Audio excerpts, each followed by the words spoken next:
고난 속에서 배우는 의존성입니다. 자, 오늘 말씀을 이제 보니까 등장인물들이 나옵니다. 등장인물들은 엘리야가 있고요. 그 다음에 사르밧의 한 과부가 있고, 그 다음에 그의 아들이 등장합니다. 이 사르밧이라고 하는 것은 지역 이름인데 어디 있냐면 이게 이스라엘 지도인데요. 지금 남과 북으로 갈라져 있죠. 그래서 사르밧은 이 이스라엘의 그 북단에, 그리고 이 저 파란색이 여러분 좋아하시는 지중해입니다. 이 지중해를 바라보고 있는 저 그 해안 도시가 바로 사르밧이에요. 이 사르밧 지역에 한 과부가 등장을 합니다. 이 과부는 남편이 없는 여인을 말하죠. 이 등장인물들이 활동하는 시기는요, 북이스라엘의 아합 왕이라는 왕이 통치하던 시기였습니다. 이 파란색, 이 초록색 가까운 이 북이스라엘을 다스리는 왕이 이 아합 왕입니다. 이 당시에 남쪽과 북쪽에 갈라져 있었기 때문에 남쪽의 왕이 따로 있었고 북쪽의 왕은 이제 아합 왕이었던 거예요.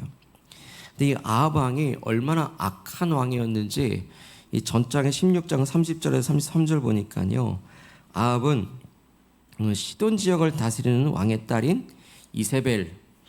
이세벨이란 여인과 이 결혼을 했어요. 공주와 결혼을 하게 됐는데, 시돈 지역은 어디입니까? 지도에 표시되어 있죠. 사르밧 위에 30km 정도 떨어진 그 북쪽에 시돈 지역이 있습니다. 그래서 시돈과 사르밧이 거의 같은 지역이에요. 이 시돈의 왕의 딸인 이 이세벨이 이 아합과 결혼을 하게 된 것이죠. 그런데 문제는 이 시돈 지역은 바알과 아스타롯이라고 하는 우상을 섬기는 지역이었어요. 그러니까 시돈 지역도 그렇고 사르밧도 그렇고 다 어떻습니까? 바알과 아세라를 섬기는 그 우상, 아무런 생명도 없는 그 목조와 금속에 불과한 우상을 섬기는 그런 곳이었어요. 근데 이세벨에서 바알을 섬기던 여인을 아내로 맞이했으니 아합은 어떻게 할까요? 어떻게 됐을까요? 솔로몬도 많은 이방 여인들과 결혼한 나머지 우상 숭배자가 됐죠. 그런 것처럼 아합 왕도 이 하나님을 버리고 바알 신을 섬기기 시작했어요. 뿐만 아니라 이 바알의 신전을요, 다름 아닌 이 북이스라엘의 이 빨간 점 중간에 있죠. 사마리아, 이 북이스라엘의 수도인 사마리아에다가 바알 신전을 떡하니 지어놓고는 이스라엘 땅 한가운데서 바알을 섬기게 만듭니다. 왕이 바알을 섬기니 백성들은 어떻게 되겠습니까? 바알을 다 우상 숭배자가 이 백성들도 다 되는 것이죠. 백성들 말할 것도 없습니다. 그래서 성경은 말합니다. 그가 아무리 많은 업적을 했든 뭘 됐든 간에 하나님 앞에 우상 숭배자가 되었고 우상 숭배를 하게끔 받은 이 아합 왕을 악한 왕이다, 정말 이전에도 없던 악한 왕이다라고 평가하고 있습니다. 하나님을 진노케 했대요. 하나님을 화나게 만들었대요. 자, 이렇게 이스라엘이 잘못된 길로 가고 있습니다. 이스라엘이 우상 숭배자가 되고 있습니다. 이럴 때 하나님이 가만 계시겠습니까? 이스라엘 백성들은 하나님을 떠났을지 몰라도 하나님은 이스라엘 백성들을 떠나지 아니하시고 이제 이스라엘 백성들을 깨우치고자 하시는 거예요. 그래서 깨우치시기 위해서 누굴 보내십니까? 바로 엘리야를 보내시는 거예요. 하나님은 엘리야를 통해서 이스라엘 백성들에게 돌아와라, 잘못된 길로 가고 있다, 그러면 안 된다, 엘리야를 통해서 이스라엘에게 지금 경고하시는 거예요. 근데 이스라엘에 경고하시는데 이렇게 경고하십니다. 1절, 우리 17장 1절로 한번 가보시겠습니까? 제가 읽어보겠습니다. 1절에 길르앗에 우거하는 자 중에 디셉 사람 엘리야가 아합에게 말하되 내가 섬기는 이스라엘의 하나님 여호와께서 살아계심을 두고 맹세하노니 내 말이 없으면 수년 동안 비도 이슬도 있지 아니하리라 하니라 라고 엘리야가 지금 우상 숭배자가 된 이스라엘과 아합 왕에게 그렇게 외치고 있어요. 자, 어떻게 한대요? 내 말이 없으면 수년 동안 비도 이슬도 내리지 않을 것이다. 자, 내 말이 누구의 말입니까? 엘리야를 통해 주시는 하나님 말씀. 그러니까 하나님 말씀이 없으면 이스라엘에 수년 동안, 하루 이틀도 아닌 수년 동안 비도 이슬도 내리지 않는데요. 자, 이스라엘은 더운 지역 그리고 뜨거운 태양이 장렬하는 그런 곳입니다. 그래서 비가 굉장히 중요해요. 이슬도 중요합니다. 그런데 그런 비가 귀한 지역에 하나님께서 비를 내리지 않는다라는 징계를 하세요. 그리고 실제로 엘리야의 선포대로 몇 년 동안 비가 내리지 않을까요? 몇 년 동안? 3년. 3년 동안 비가 내리지 않아요. 아니 3일만 비가 안 와도 그런데 3년 동안 비가 오면 어떻게 농작물도 어떻게 되겠습니까? 다 말라 비틀어지겠죠. 가뭄이 와서 먹을 것 다 없어지겠죠. 자, 여기서 우리 한번 생각해 보죠. 왜 하나님은 비를 내리지 않는 징계를 내리셨을까요? 다른 종류의 징계는 없었을까요? 꼭 비를 내리지 않는 징계를 쓰신 이유가 뭘까요? 한번 생각해 보세요. 왜 하나님은 적군이 쳐들어오는 징계도 있잖아요. 또 전염병이 도는 어떤 징계도 있잖아요. 그런데 왜 하필 비가 내리지 않는 징계를 콕 집어서 내리셨을까요? 답을 말씀드리면 비를 내리고 안 내리고 하는 그 비를 주관하는 분이 누구다? 하나님이시다를 알려주고 싶었던 거예요.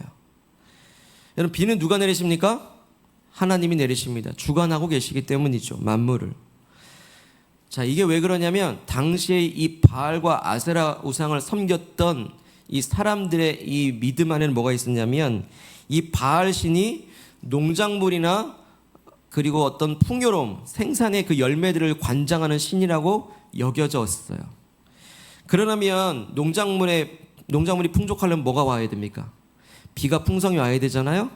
그래서 이 바알 신이 농작물을 풍성하게 하기 위해서 비를 내리고 안 내리고를 주관한다라고 이 당시에는 헛된 믿음을 가졌던 것이죠. 자, 그렇다고 한다면 생각해 보세요.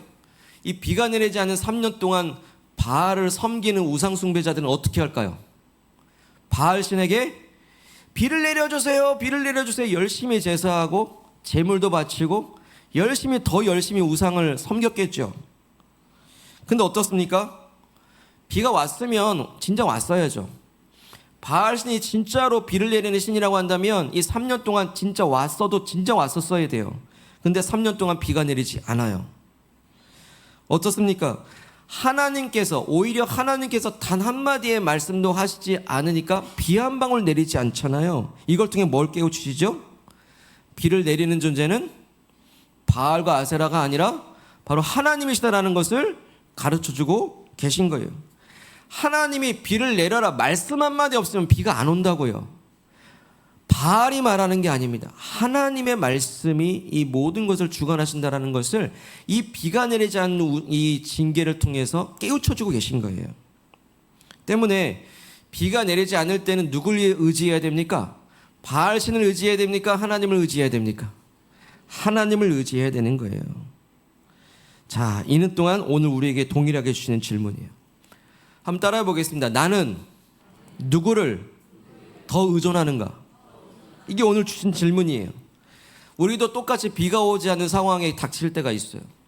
내가 이때 딱 적절하게 비가 와야 되는데 비가 안 내려요. 이때 공부할 때 딱 지혜가 와야 되는데 지혜가 안 와. 이때 딱 뭔가 환경이 조성되는데 환경이 안 돼요. 그럴 때 어떻게 해야 됩니까? 현실의 어려움을 당할 때 나는 과연 비를 내려달라고 오늘날의 바알을 의지하는가 아니면 하나님을 의지하는가라는 거예요. 여러분, 오늘날의 바알은 뭐가 있습니까? 하나님보다 더 사랑하는 것들이에요. 더 의지하는 것들이에요. 자, 이 질문을 가지고 그 다음 일들이 일어나는데 한번 살펴보죠. 이제 하나님께서는 엘리야를 시돈에 있는 사르밧 지역에 있는 한 과부를 찾아가게 하십니다. 아까 시돈 지역 사르밧 어딘지 보셨죠? 그러니까 이스라엘에서 북쪽으로 올라가는 거예요. 가면 하나님 뭐라고 말씀하셨냐면 엘리야에게 가문 상태니까 엘리야도 배고프잖아요. 엘리야도 이제 먹을 거 다 떨어졌잖아요. 그러니까 하나님께서 엘리야에게 시돈의 사르밧 지역에 가게 되면 어떤 한 여인이 있을 것인데 그 여인이 너에게 먹을 것을 주겠다라고 하나님이 말씀하신 거예요. 아이고 잘 됐네. 배고프고 목말랐는데 거기 가면 먹을 게 있대요. 하나님 말씀대로 사르밧 지역의 여인을 찾아간 거예요. 자, 생각해 보시죠. 나에게 먹을 것을 줄 정도의 집이면 웬만큼 사는 집이겠죠. 웬만큼 먹을 게 있는 집일 거 아닙니까? 근데 막상 찾아간 그 집의 여인은 초라하기가 그지없었습니다. 가난하기가 그지없었어요. 그 여인을 딱 찾아가 보니까 그녀가 어떻게 하고 있었냐면은 길가에 떨어져 있는 나뭇가지를 줍고 있었습니다. 왜일까요? 깨끗하게 하려고? 그 나뭇가지는 땔감입니다. 이 땔감을 가지고서 이제 먹을 것을 이제 먹으려고 했던 거예요. 자, 만약에 부자였다면 땔감을 구하겠습니까? 집에 땔감이 있겠죠. 만약에 부자였다면 자기가 직접 줍겠습니까? 종을 시키겠죠. 근데 이 여인은 땔감을 줍고 있어요. 그 자기가 직접 줍고 있는 걸 보니 가난한 여인이 틀림없어요. 게다가 그녀에겐 남편도 없었습니다.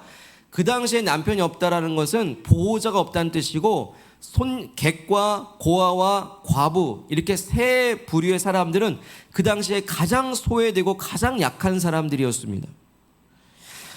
엘리야가 의문이 드는 거죠. 아니 하나님 대체 저를 먹여주신다고 했으면 좀 있는 집이나 먹을 게 있는 집으로 가서 먹을 걸 달라고 하시지 해야지. 어떻게 이렇게 약한 여인에게 가난한 여인에게 먹을 것을 주시겠다고 말씀하신 것입니까? 근데 어떻게 해요? 그래도 하나님이 그렇다고 하시니 엘리야는 이 가난한 여인에게 가서 염치 좋게도 떡 주시오 그랬습니다. 떡 하나 주십시오. 먹을 걸 달라고 얘기를 한 거예요. 여러분 같으면 그렇게 하시겠습니까? 그런데 돌아오는 그녀의 대답이 더 비참해요. 막 말을 주워 담고 싶어요. 그녀는요, 떡 한 조각커녕 이렇게 말해요. 통에 한 주먹 밀가루가 남아 있습니다. 그리고 병에 기름이 한 번 먹고 있을 아주 적은 양만 남아 있습니다. 자, 이 가루 한 움큼과 기름 하나 남은 거 가지고 이제 마지막 떡을 해먹고 아들과 함께 떡을 해먹고 이제 죽을 날만 기다리려고 이렇게 땔감을 줍고 있습니다라고 얘기를 한 거예요. 자, 그 말을 들었을 때 어떤 마음이 들까요? 엘리야가 우리 같았으면 아이고 잘못했습니다. 잘못 찾아왔습니다. 제가 번지수를 잘못 찾았네요. 다른 데 가보겠습니다. 뭐 그렇게 얘기할 것 같아요. 근데 엘리야는 한술 더 얘기합니다. 여인에게 말해요. 여인이여 두려워하지 마십시오. 떡 만드세요. 그리고 먼저 내게 주십시오. 그리고 그 다음에 당신과 아들을 위해 떡을 만드시오. 여러분 그 다음이 뭐 있습니까? 없잖아요. 그 다음 없잖아요. 이게 마지막 가루고 마지막 기름인데 먼저 나한테 달라는 거예요. 나한테 주면 그 다음에 먹으래요. 아니 이 사람이 뭐 제정신인가? 이게 마지막 떡이라니까요. 근데 놀라운 것은 이 여인이요, 그 엘리야의 말대로 그 마지막 가루와 마지막 기름을 가지고 그 마지막 땔감을 가지고 정성스럽게 떡을 만들어서 이 엘리야를 대접을 한 것이에요. 야, 놀랍지 않습니까? 마지막 걸 줄 수 있나요, 여러분? 여러분 친구에게 마지막 남은 거 하나 있어요. 근데 그거 달라고 해요. 줄 수 있습니까? 여러분 이웃들이 그 마지막 남은 거 있는데 그거 달라고 그래봐요. 그거 주실 수 있겠습니까? 더군다나 생존이 걸린 문제인데 그거 어떻게 줄 수 있습니까? 근데 줬잖아요. 줬어요. 근데요, 진짜 그것도 놀라운데 더 놀라운 일이 벌어져요. 그 뒤로요, 엘리야가 잠시 거기에 머물게 되는데 엘리야와 여인과 그 아들 그 모두가 그 다음에 여러 날을 떡을 만들어 먹었는데도 그 떡이 떨어지지 않았다라는 사실이에요.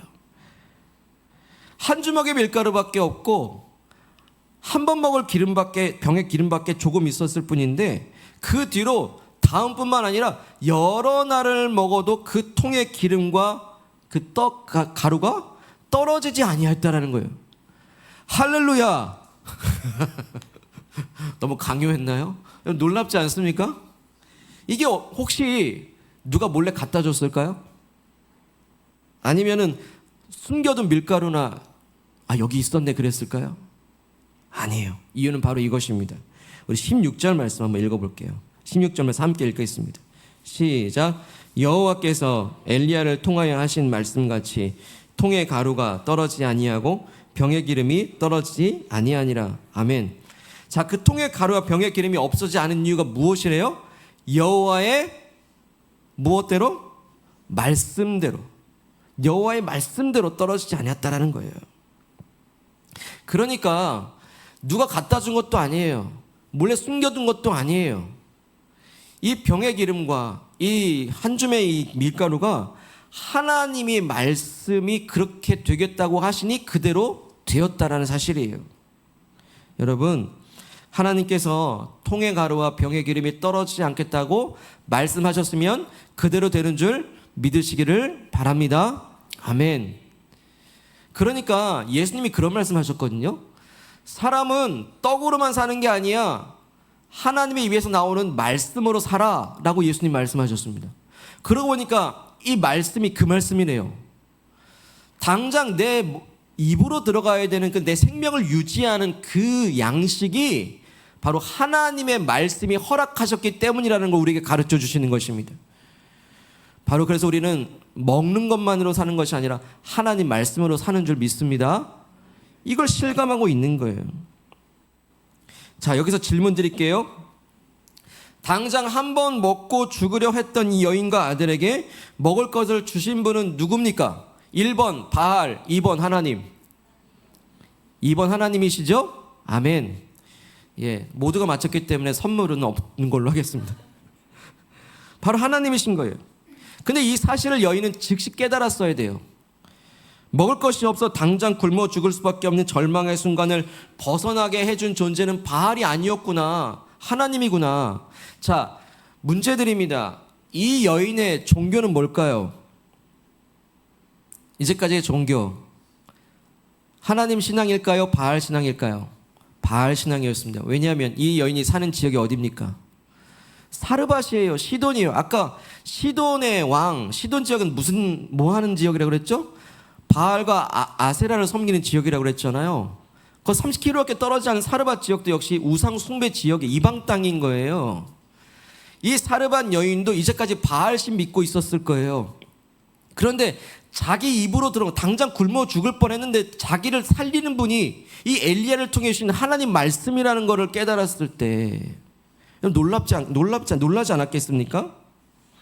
여인은 이때 깨달았었어야 돼요. 아, 먹을 걸 주신 분은 바알이 아니구나, 하나님이시구나. 그런데요, 이 말씀이, 이 일이 있은 다음에 여인의 고백이 하나도 나오지 않아요. 이 일 뒤에 이 여인이 하나님을 찬양했다거나, 와, 이제 하나님 믿어야 되겠다거나, 하나님께 감사했다거나, 그런 고백이 하나도 나오질 않습니다. 고백이 없어요. 놀라긴 했어도 신앙의 고백은 없었습니다. 자, 그러던 중에 이 여인에게 아주 결정적인 사건이 하나 터지고 맙니다. 17절 보실까요? 17절 읽겠습니다. 시작. 2일 후에 그 집 주인 되는 여인의 아들이 병들어 증세가 심히 위중하다가 숨이 끊어진지라. 자, 이 여인의 아들이요, 갑자기 병들어 시름시름 앓더니 죽고 만 거예요. 자, 이 여인에게 또 한 번의 절망이 찾아왔습니다. 첫 번째 절망은 먹을 것이 없어서 죽을 어떤 그런 절망이었고, 이번에는 자기가 그토록 아끼고 사랑하던 아들이 죽었어요. 자, 이 여인은 누구라고 그랬죠? 남편이 있다 없다? 없어요. 남편도 없어요. 아들도 하나밖에 없었어요.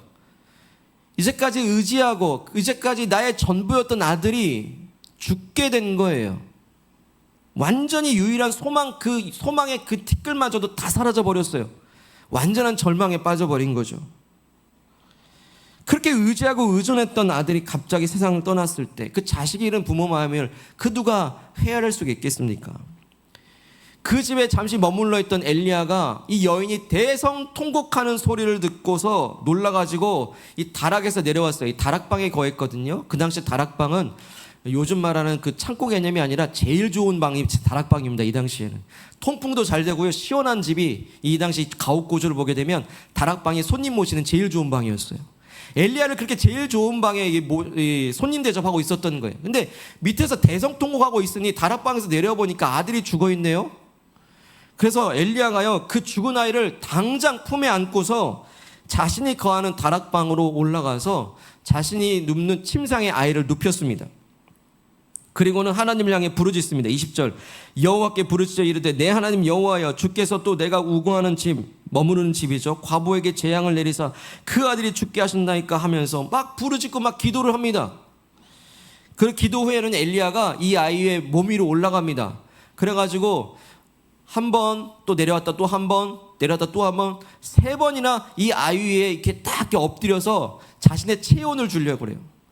이것은 무엇입니까? 간절함입니다. 살아있는 나의 생기가 이 아이에게 전해지기를 간절히 바라는 마음에서 이렇게 3번이나 되풀이하면서 이 아이 위에 올라갔던 거예요. 그러면서 이렇게 부르짖습니다. 간절히 호소하기를, 그 아이 위에 몸을 3번 펴서 엎드리고 여호와께 부르짖어 이르되 내 하나님 여호와여 원하건대 이 아이의 혼, 생기죠, 혼으로 그의 몸에 돌아오게 없어서 하니까 어떻게 됐습니까? 22절 함께 읽겠습니다. 시작. 여호와께서 엘리야의 소리를 들으심으로 그 아이의 혼이 몸으로 돌아오고 살아난지라. 아멘. 살아난 줄 믿습니다. 엘리야는 이렇게 다시 살아난 아이를 안고서 다락에서 내려와서 울고 있는 여인의 품에 아이를 안겨주며 말합니다. 당신의 아이가 살았습니다. 자, 엘리야는 여인에게서 죽은 아이를 데려갔다가 다시 어떻게 됩니까? 산 아이를 줍니다. 이 아이에게 준 아이는 바로 살아난 아이인 줄 믿습니다. 산 아이를 안겨준 거예요. 자, 이게 꿈이에요, 생시예요? 여인의 품에 안긴 아들은 분명 살아있는 아들이었습니다. 드디어 이 여인은 놀라움을 금치 못하면서 이렇게 고백해요. 24절입니다. 여인이 엘리야에게 이르되 내가 이제야 당신은 하나님의 사람이시요 당신의 입에 있는 여호와의 말씀이 진실한 줄 아노라 하노라. 아멘. 자, 여인은 뭐래요? 이제야 알겠다라는 거예요. 이제야 알겠다라는 것이죠. 이제야 엘리야 당신은 하나님의 사람이고 이제야 하나님의 말씀이 진짜고 진리임을 이제야 알겠다라는 거예요. 여러분, 사실 이 고백은 언제 했었어야 되죠? 언제 했어야 됩니까? 이 여인이 배부를 때 썼어야 돼요. 배부를 때 썼어야 됩니다. 처음에는 가루 한 주먹, 기름 조금에 땔감 몇 개 주어서 그거 먹고 죽으려 했던 사람을 하나님께서 엘리야를 보내셔가지고 그 통에 가루와 병의 기름이 매일매일 생겨나게 하신 그 놀라운 기적을 매일매일 체험하고 있는데도 불구하고, 기적을 체험하는데도 불구하고 하나님에 대한 고백이 없어요. 그래놓고 뭐랍니까? 이제야 알겠대요. 여러분, 사람이란 게 그렇습니다. 자기 배가 부르면요 어느새 감사를 잃어버려요. 매일매일 생겨나는 밀가루의 기적이요 언제부턴가 그게 무뎌지기 시작하더니 더 이상 기적이 아니에요. 여러분, 하나님께 한번 솔직하게 한번 대답해보죠. 우리가 매일매일 먹어도 떨어지지 않는 쌀통에 떨어지지 않는 그 쌀이 기적입니까? 아닙니까? 기적임을 믿으십시오. 기적이에요. 하나님께서 매일매일 먹고 살게 해주는 것 자체가 하나님의 돌보심의 기적이라니까요. 하나님의 돌보시기 때문입니다. 여러분, 매일매일 일터에 나가는 거, 매일매일 학교에 가는 거, 매일매일 일상을 산다는 거, 매일매일 다녀올게 하면 갔다가 다시 오는 거, 그게 우리에게 계신 기적 같은 일상 아닙니까? 그래서 평범한 일상은 절대 평범하지 않아요. 기적입니다. 기적의 일상이라고 우리 말합니다. 그런데도 우리는 어느새 그게 하루하루 되풀이되다 보니까 감사를 잃어버리고 이 기적 같은 하나님의 은혜를 매일매일 고백하지 않아요. 오히려 불평과 불만이 나를 막 입에 담아요. 근데요, 그렇게 무심히 살다가 하나님의 은혜구나를 절실히 깨닫는 때가 있습니다. 언제입니까? 그 일상 하나하나를 잃어버릴 때 알아요. 그 일상을 잃어버릴 때입니다. 평범한 일상이 깨지고 어려움이 찾아오고 고난이 찾아오고 내가 살던 그 일상이 얼마나 하나님의 기적 같은 시간이라는 걸 깨달아요. 그래서 매일매일 일상은 기적과 같은 하루입니다. 어느새 이 여인도 배가 불러오기 시작합니다. 배부르네, 등 따시네. 하나님의 은혜를 모르고 살다가 가장 소중한 아들을 잃었을 때, 그리고 그 소중한 것을 다시 찾게 됐을 때, 그때서야 깨닫습니다. 이 모든 것이 하나님의 은혜였구나. 내 아들을 살려낸 존재는 바알이 아니라 하나님이시구나. 이제야 깨닫는데요. 이제까지 우리는 떡 먹으면 잘 사는 줄 알았습니다. 자동차 끌면 잘 사는 줄 알았습니다. 좋은 집 살면 잘 사는 줄 알았습니다.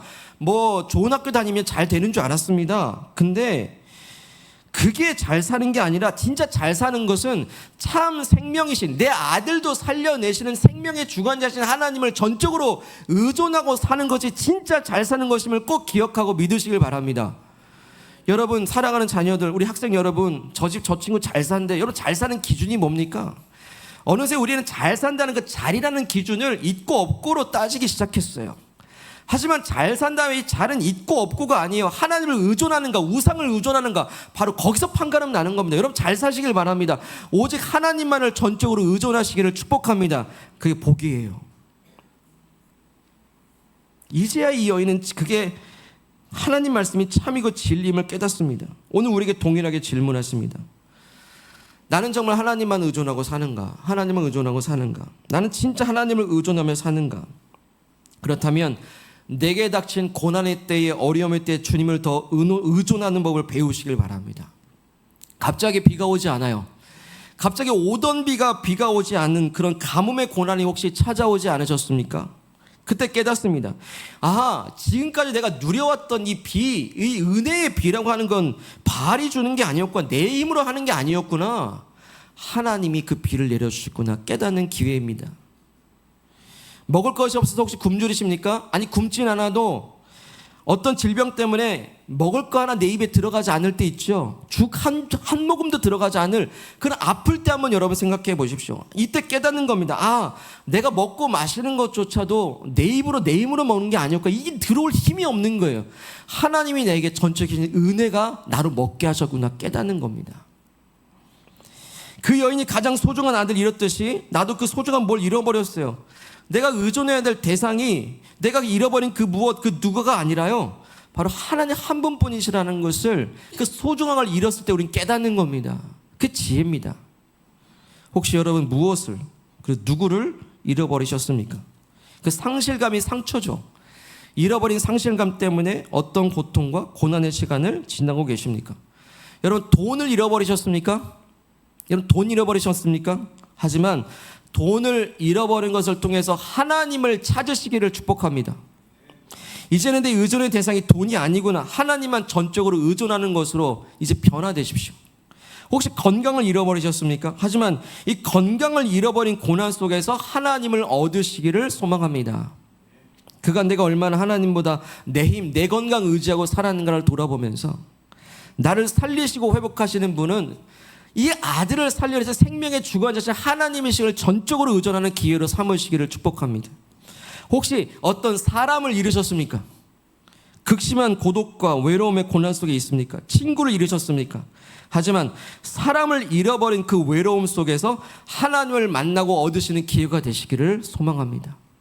그동안 내가 얼마나 그 사람을, 그 친구를 의존하고 의지하고 살았는가를 깨닫고 나를 결코 떠나지 않으시고 함께 하신 하나님을 새롭게 발견하시는 그런 은혜의 때가 되시기를 축복합니다. 그래서 고난을 통과하고 깨달은 시편의 기자는 이렇게 고백합니다. 함께 읽겠습니다. 앞에 있죠. 시작. 고난 당한 것이 내게 유익이라. 이로 말미암아 내가 주의 율례들을 배우게 되었나이다. 아멘. 내게 유익, 배웠다 이거예요. 사랑하는 여러분, 그리스도인은 모든 것을 잃어도 모든 것을 가진 사람임을 꼭 기억하시기를 바랍니다. 한번 따라해 보겠습니다. 모든 것을 잃어도 모든 것을 가진 사람, 바로 나입니다. 바로 나.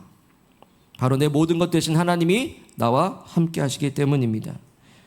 그러니 절망과 고난의 때를 지나고 있다면 이 시간 통해서 그가 내가 얼마나 헛된 바알, 헛된 나의 힘, 나의 의지, 헛된 그 무엇, 헛된 바알을 의존하고 살았는지를 돌아보고 하나님을 전적으로 의존하는 법을 배우시고 이제 하나님만 의존하며 살겠다고 결심하고 결단하시기를 바랍니다. 아니 꼭 고난을 통해서만이 아니라 일상을 살아가는 그 일상의 기적들을 여러분 늘 기억하십시오.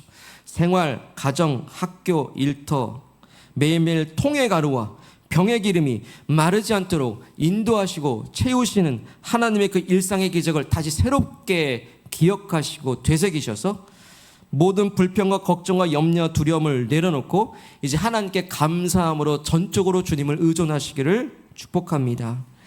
이제 모든 고난을 뒤로하고 하나님만 의존하기로 결심하는 이 여인의 고백을 나도 함께 고백하며 말씀 마치시죠. 우리 24절 함께 읽겠습니다. 시작. 여인이 엘리야에게 이르되 내가 이제야 당신은 하나님의 사람이요 당신의 입에 있는 여호와의 말씀이 진실한 줄 아노라 하니라. 아멘. 오늘 저와 여러분들에게 주신 주님의 말씀입니다. 하나님 아버지, 오늘 우리에게 허락하신 그 놀라운 사랑, 그 은혜, 엘리야와 같이 예수 그리스도를 이 땅에 그리고 나에게 보내주셔서 나의 가는 길을 다시 한번 되새기고 돌아보게 하신 은혜를 감사를 드립니다. 하나님, 우리가 일상을 살아갈 때에 비가 오지 않는 그 순간에 비를 내려주는 분이 하나님이심을 깨닫고, 건강을 잃었을 때 나의 건강을 지켜주시는 분이 하나님이심을 깨달으며, 또 돈을 잃었을 때, 사람을 잃었을 때, 그 무엇을 상실했을 때에 오직 그 모든 것을 공급하신 분이 하나님이심을 다시 한번 깨닫습니다.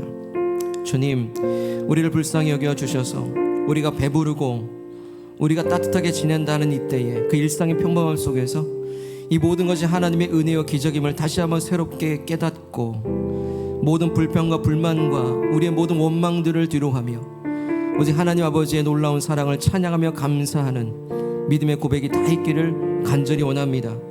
주님, 이제야 깨닫습니다.